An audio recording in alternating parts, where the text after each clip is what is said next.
question for you guys. So, being a woman is typically associated with being strong and resilient, always being required to be strong and persevere through it all. So, how has that idea of being strong affected your ability to cope under pressure?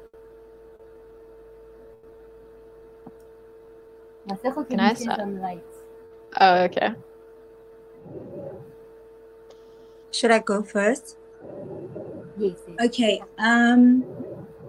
I know that I myself, I think what I'm enjoying about today's conversation is that we are not rehearsed. Everyone is just coming across as so honest, and I myself haven't been strong all the time. I don't think anyone can be strong all the time. I mean, it's a principle, and I believe in God, and God mentions weakness in the Bible. There's weakness in the Bible. So, he says that He's strong when we are weak. I think the thing that's prevalent today is depression, because we always want to put on a front, even when we are not okay, and somebody very wise once said that it's okay not to be okay, and somebody else that I know also once said, no, it's not okay to not be okay. But I believe in breaks, I believe in pauses, and I feel like the beginning of COVID-19 for me last year, when the president said, we're going to go into a 21-day lockdown, I took that time to gather myself again, because I honestly think that strength is admitting where you are weak, and if you can admit your cons or your weaknesses, then you can better yourself as a person. So I think it's sad that yes, women are always associated with strength, because strength to some people means staying in an abusive relationship, and that is not strength. That is not strength. That is you sending yourself to an early grave. So strength is associated with sometimes to the wrong things. There's been so many times where we've wanted to portray strength, but it would be a bad decision. So I don't think that you should be strong all the time. When you feel like you're not strong, the only issue is, I think Tokela will agree with me, because she said you don't have to be tip-top everywhere. The thing is, you always want to prove to people that you're okay. If you're not okay, take a pause, take a hiatus, get off social media, so that you're not telling people too much of your business. Because that, guys, especially as an entrepreneur, I think all of us here can agree, we are sort of a face, the face of our businesses, and people do look up to us for motivation, inspiration. And if you tomorrow are not okay and you're tweeting and writing negativity, then you also are losing your clients, your potential clients, or the young people that you inspire. So you don't always have to be strong. And when you're not, get off social media. You're going to be sane. And I think also the biggest example again is COVID-19. When it first came, when you switch on the television, radio, Twitter, Facebook, Instagram, everyone. And I think some people became sick because of their minds, because we saw this thing all the time. I even 5 times at some point thought I had COVID, because that is what the mind does. It comes in where you're a little bit weak, and then we have fed this thing so much, So I decided to take a break, so you don't have to be strong all the time. When you're not okay, take a break, guys. Take a break. We all take breaks. I think the ladies are going to agree with me. Yeah, just to agree on what you just said, Maseko, I know, with me, so I came out about my HIV status, I think a year or so, or a few months after I was diagnosed. I was diagnosed in 98, so this year is 23 years that I'm HIV positive. And I mean, as much as at that time I appreciated kind of getting a heads up that, hey, you need to take care of yourself, getting a whole second chance and all of that. But now I feel that all these years I started not living for myself, I started living for people, because I had something to prove, that I can be healthy, successful, I can have children when I'm HIV positive, so that I can to diffuse all the stigmas and all of that are associated with being HIV positive. And then I kind of like forgot about myself, you know, and also in terms of like how to deal with like abuse and challenges like in my life and all of that, because I needed to be strong, because everyone says, oh gosh, you don't look like you have HIV, like you're so strong, we don't know how you do it, you know, like you keep on pushing and all of that.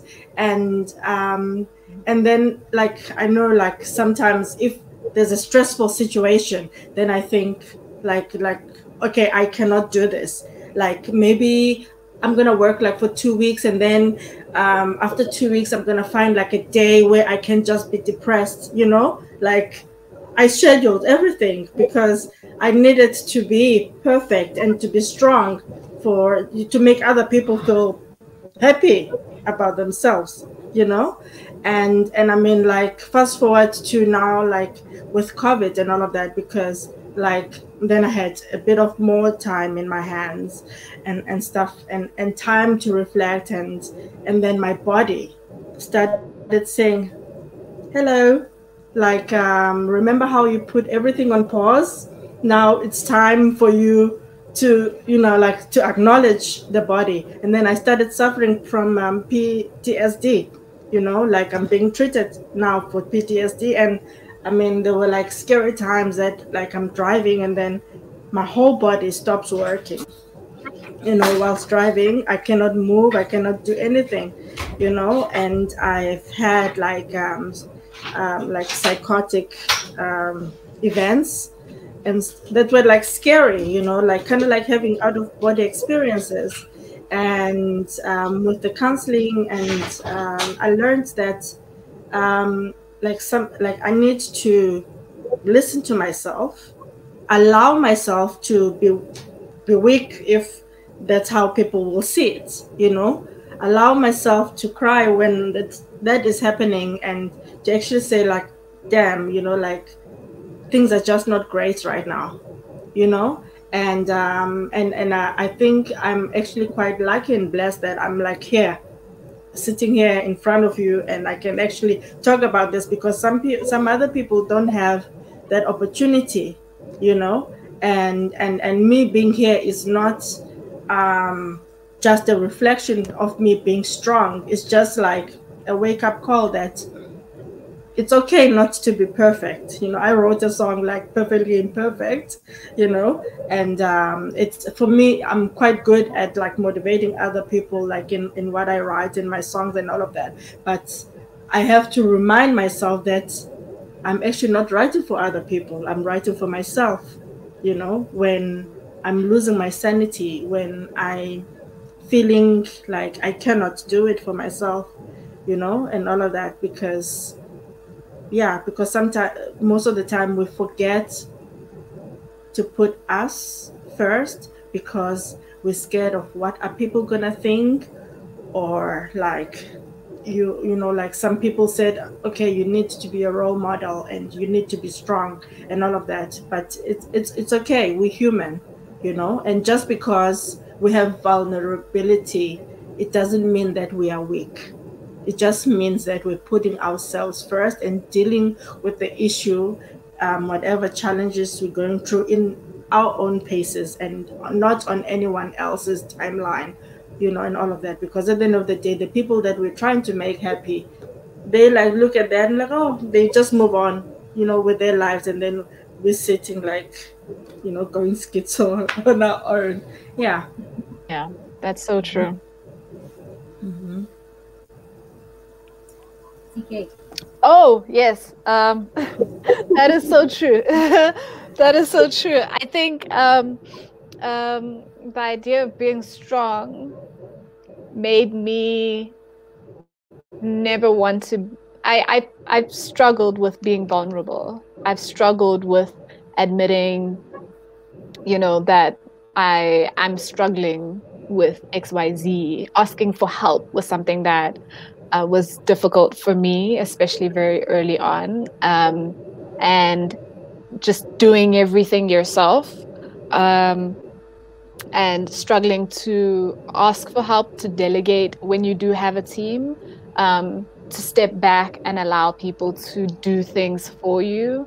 So I'd say that it affected me. Being strong affected me because I felt I had to, like the ladies have said, I agree with everything that has been said, that you feel like you have to do everything, you have to be perfect, you can't be vulnerable, you can't really admit that you're not able to do XYZ, and you can't.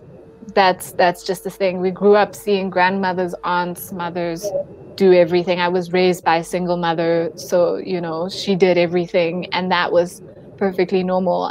So it's and those are just some of the things I think we need to unlearn, that you can't always be strong for everyone. You can't always do everything for everyone. You can't always please everyone. You can't always, that you are human too, and you have feelings, and even the negative or those that are viewed negatively are normal and they're okay.